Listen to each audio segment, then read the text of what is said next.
नमस्कार दोस्तों, आज मैं आपको सुनाऊंगा परिवार और माँ, तीन भाई एक बहन की कहानी। एक गांव में एक सुखी परिवार रहता था। उस परिवार में तीन भाई और एक बहन थी। उनके माँ बाप उन चारों से बेहद प्यार करते थे, मगर बीच वाले बेटे से थोड़ा परेशान थे, क्योंकि बड़ा बेटा पढ़ लिख कर डॉक्टर बन गया और छोटा बेटा भी पढ़ लिख कर इंजीनियर बन गया था। मगर उनका बीच वाला बेटा बिल्कुल गंवार और आवारा ही बनकर रह गया। अब उनके दो बेटे डॉक्टर और इंजीनियर ने शादी भी कर ली थी और कुछ महीनों के बाद ही उनकी बेटी की भी एक अच्छे घराने में शादी हो गई थी। मगर बीच वाला बेटा अभी भी कुंवारा ही था, क्योंकि वो बिल्कुल अनपढ़ था और कहीं पर मजदूरी का छोटा सा काम करता था। इसलिए उसे शादी के लिए कोई भी लड़की नहीं मिल रही थी और उसके माँ बाप उससे बहुत परेशान हो चुके थे।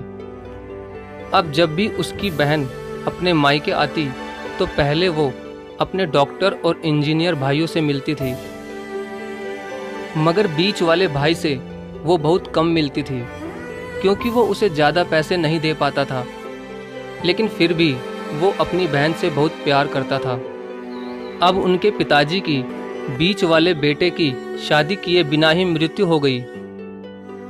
उनकी माँ ने सोचा कहीं अब किसी के मुंह से बंटवारे की बात ना निकले, इसलिए अपने ही गांव की एक सीधी सादी लड़की से अपने गंवार लड़के की शादी करवा दी। शादी होते ही ना जाने क्या हुआ। अब उसका अनपढ़ बेटा पूरा मन लगाकर काम करने लगा और पहले से कहीं ज़्यादा मेहनत भी करने लगा। अब तो उसे कोई भी दोस्त बुलाने आता तो वो उसे यही कहता था कि भाई, पहले तो मैं जैसे तैसे अकेला कमाकर खा लेता था, मगर अब मेरी शादी हो गई तो मुझे अपनी पत्नी के लिए भी कमाना पड़ता है और कल को आने वाले बच्चों के लिए भी तो कुछ जोड़ना ही पड़ेगा। इसलिए दोस्त, अब मैं तेरे साथ नहीं घूम सकता।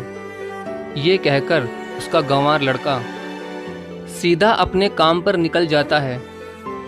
अब उसके दोनों भाई डॉक्टर और इंजीनियर आपस में ये बात करते हैं कि हम दोनों तो उस गंवार से कहीं ज़्यादा पैसे कमाते हैं, इसलिए हम सब घर और ज़मीन का बंटवारा कर लेते हैं और उस गंवार से अलग हो जाते हैं, क्योंकि अब वो हमारे बराबर कभी भी नहीं कमा सकता। इसलिए उन दोनों भाइयों ने अपनी माँ के लाख मना करने के बावजूद भी बंटवारे की तारीख तय कर दी और उन्होंने अपनी बहन को भी बुलवा लिया और अपने गंवार भाई से भी कह दिया कि आज तुम अपने काम पर मत जाना, क्योंकि हम सब आज घर और ज़मीन का बंटवारा करेंगे। उसी वक्त उसकी बहन भी आ जाती है। तभी उसका गंवार भाई कहता है कि तुम लोग बंटवारा कर लो, मुझे जो भी देना हो दे देना, मैं शाम को आकर अंगूठा लगा दूंगा। तभी उसकी बहन कहती है, अरे बेवकूफ़, तू तो अनपढ़ ही रहेगा, जमीन का हिस्सा तो आमने सामने बैठकर ही होता है। तभी उसके दोनों भाई भी बीच वाले गंवार भाई को उल्टा सीधा कहते हैं। तब उसकी माँ भी उसे कहती है कि बेटा, आज तू काम पर मत जा, बंटवारा तेरे सामने ही होगा तो ही अच्छा है।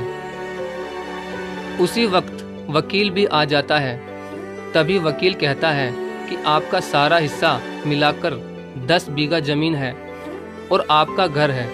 अब ये बताओ कि किसको कितना हिस्सा देना है, मैं उसी हिसाब से बंटवारे के कागज बना दूंगा।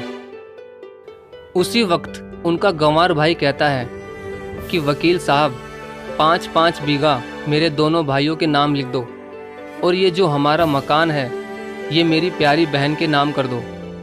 तभी उनके दोनों भाई और बहन पूछते हैं कि और तू हिस्से में क्या लेगा। तभी उनका गंवार भाई कहता है कि मेरे हिस्से में मेरी प्यारी माँ है ना। और तभी वो अपनी पत्नी की तरफ मुस्कुराते हुए कहता है कि क्यों मेरी प्यारी पत्नी, क्या मैंने गलत कहा क्या। उस गंवार की पत्नी अपनी सास से लिपटकर कहती है कि माँ से बड़ी वसीयत क्या होगी मेरे लिए। और उसी वक्त उसका गंवार पति भी अपनी माँ से लिपट जाता है। गंवार बेटे बहू के इसी प्यार ने जमीन जायदाद के बंटवारे को एक सन्नाटे में बदल दिया।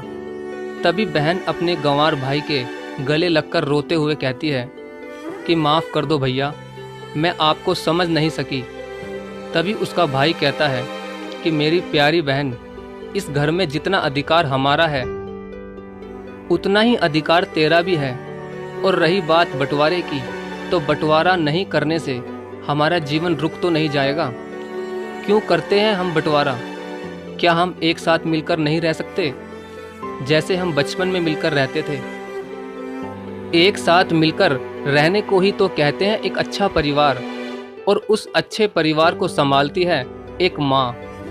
तभी उसके दोनों भाई भी बहुत शर्मिंदा होते हैं और वो बंटवारे के सभी कागज फाड़कर फेंक देते हैं। और उस दिन के बाद से ही उनका पूरा परिवार खुशी खुशी एक साथ ही रहने लगा। तो दोस्तों, ये थी परिवार और माँ की एक सच्ची कहानी। अगर आपको वीडियो अच्छी लगी हो तो प्लीज़ वीडियो को लाइक और शेयर ज़रूर करें। धन्यवाद।